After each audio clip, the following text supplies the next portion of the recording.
오늘 말씀은 누가복음 13장 1절부터 9절, 제목은 금년에도 그대로 두소서입니다.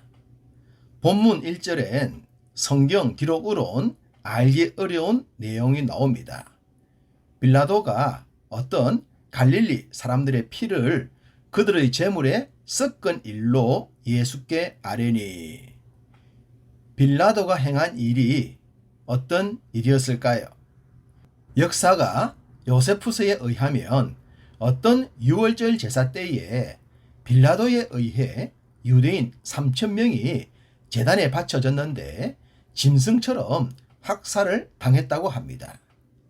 또 다른 어떤 유월절에는 무려 2만 명이나 되는 유대인들이 학살을 당했다는 기록도 있답니다. 성경에 기록이 없기 때문에 정확한 내용을 알 수 없지만 성경을 이해할 때 일종의 참고서가 되는 요세푸스의 기록은 이해에 도움이 됩니다. 한 가지 개인적으로 의문이 드는 것은 이런 엄청난 일이 왜 성경엔 기록되지 않았을까 하는 점입니다. 물론 성경은 구속사적 관점에서 기록이 되었기에 모든 기록을 다 할 수는 없겠지만 그럼에도 불구하고 요세푸스의 기록이 사실이라는 관점에서 보면 말입니다. 어쨌든 요세푸스의 기록이 어디까지 사실인지는 명확하지 않지만 빌라도가 갈릴리 사람들을 죽여서 그 피를 제물에 섞은 것은 사실이라고 성경은 말씀합니다.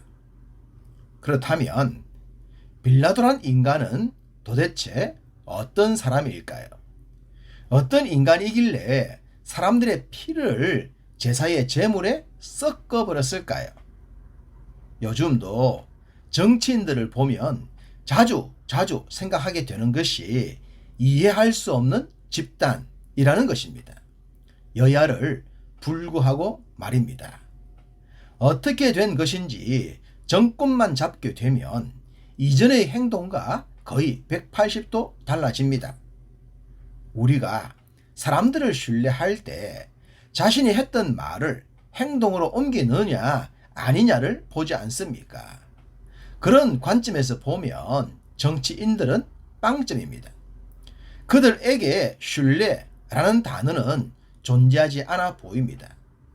그들 스스로 화무11홍이라고 하면서도 행동은 정반대로 합니다. 빌라도도 그런 사람이었습니다. 자신의 권력이 영원할 것이라고 착각했죠. 그러지 않고서야 어떻게 사람을 죽여 그 피를 제물에 섞을 수 있단 말입니까?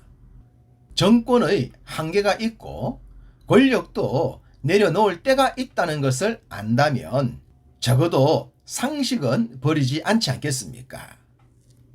어떤 두어 사람이 빌라도의 이 악행을 예수님께 아뢰었습니다. 아랜 목적은 아마도 빌라도가 얼마나 악합니까? 저 인간 나쁘죠? 라는 의미를 전달하려 함이 아니었겠습니까? 또한 이렇게 악한 인간에게 죽임을 당한 갈릴리 사람들도 역시 심각한 죄가 있어서 그렇게 된 것이 아닐까요? 라는 의미를 전달하려 함 같습니다. 예수님의 말씀을 보면 그리 보입니다.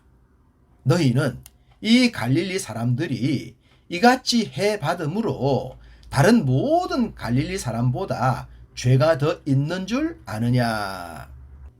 사람들은 너무 쉽게 남을 정죄합니다. 무슨 좋지 못한 일이 일어나면 심각한 문제가 있다고 판단합니다. 그리고는 뒤에서 입방아를 찌을 때가 많죠. 믿음을 가지고 있다고 해도 예외는 아닙니다.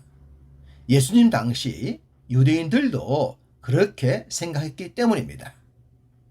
주님은 빌라도의 일을 고자질하는 자들에게 먼저 자신을 돌아보라고 하십니다.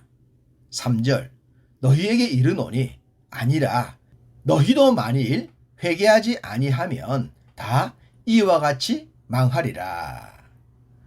누가 어떻게 죽임을 당하거나 죽거나 하더라도 그것은 전적으로 개인의 영역입니다. 개인의 영역을 다른 사람이 자신의 일처럼 알 수는 없습니다. 그렇기 때문에 그 일은 생명의 주관자에게 맡겨야 하죠. 다만 자기 자신의 일은 다릅니다. 우리는 하나님께서 부여하신 이 땅의 삶을 유의미하게 살아야 합니다. 그러기 위해선 창조주의 뜻을 잘 알아야 하겠죠.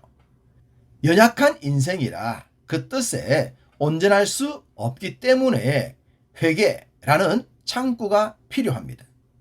만약 우리에게 회개라는 창구가 없다면 재생할 가능성도 없겠죠. 용서받을 기회가 원천적으로 사라지기 때문입니다. 하지만 감사하게도 회개라는 도구를 주셨어요. 그 도구로 자신을 날마다 새롭게 할 때 그 어떤 죽음을 맞더라도 부끄럽지가 않을 것입니다. 주님은 실로암 망대가 무너졌어 죽었던 18명에 대해서도 함부로 정죄하지 말라고 하셨습니다. 그들이 예루살렘에 있는 어떤 사람들보다 죄가 더 심각해서 죽은 것이 아니라고 말입니다. 이 말씀이 우리에게 믿어질 때 우리는 사건 사고로 인해 갑자기 세상을 떠나는 모든 사람들을 이해할 수 있을 것입니다.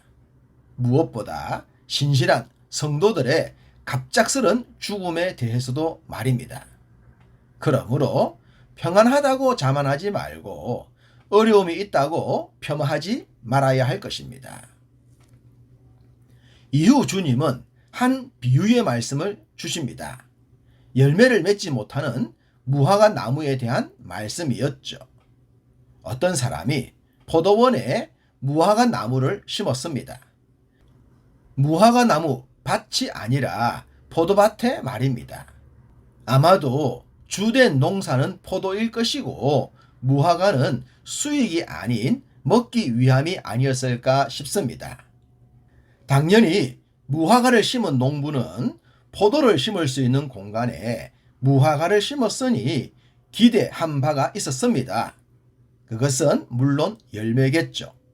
그런데 이 무화과 나무가 열매를 맺지 못하는 겁니다. 심은 사람 입장에서는 황당하지 않겠습니까? 그렇지만 조금은 기다렸겠죠. 그 기다림이 3년이라고 성경은 말씀합니다. 그리고 무화과를 심은 사람은 주인인 것도 알 수 있습니다. 주인이 포도원 지기에게 이 나무를 없애겠다 했기 때문입니다. 누가 보더라도 당연해 보입니다.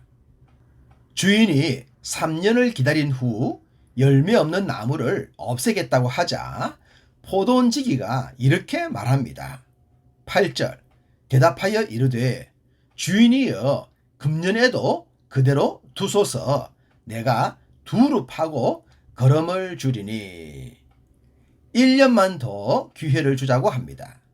사실 주인이나 포도원 지기가 기다릴 만큼 기다리지 않았겠습니까? 3년이나 기다렸으면 많이 기다렸기 때문입니다. 그런데도 포기하지 못합니다. 특별히 포도원 지기가 말입니다. 저는 이 구절을 보면서 믿음의 선배들의 모습이 떠오릅니다. 홍해의 기적과 구름기둥, 불기둥의 은혜, 만나와 메추라기의 기적, 반석에서 터져 나오는 강물과 같은 생수의 은혜를 경험해도 원망하고 불평했던 이스라엘 백성들. 하나님께서 그들을 포기하겠다고 하셨을 때 모세는 하나님을 만류합니다. 무엇 때문에 그럽니까? 하나님 때문이죠. 하나님의 사랑이 헛되지 않도록 그들을 위해 자신이 수고하겠다는 겁니다. 포도원 지기의 모습 같아 보입니다. 동족을 위해 자신의 목숨까지 내어놓겠다고 했던 바울의 고백으로도 보입니다. 금년에도 그대로 두소서 이 은혜가 있기에 지금의 우리가 있는 줄 믿습니다. 이 은혜를 선용하여 주인과 포도원지기의 마음에 기쁨을 줄 수 있는 열매를 맺어 봅시다. 결국엔 그 열매가 우리에게도 큰 기쁨이 될 줄 믿습니다. 오늘도 그런 열매 맺는 복된 하루 되시기를 간절히 소망합니다.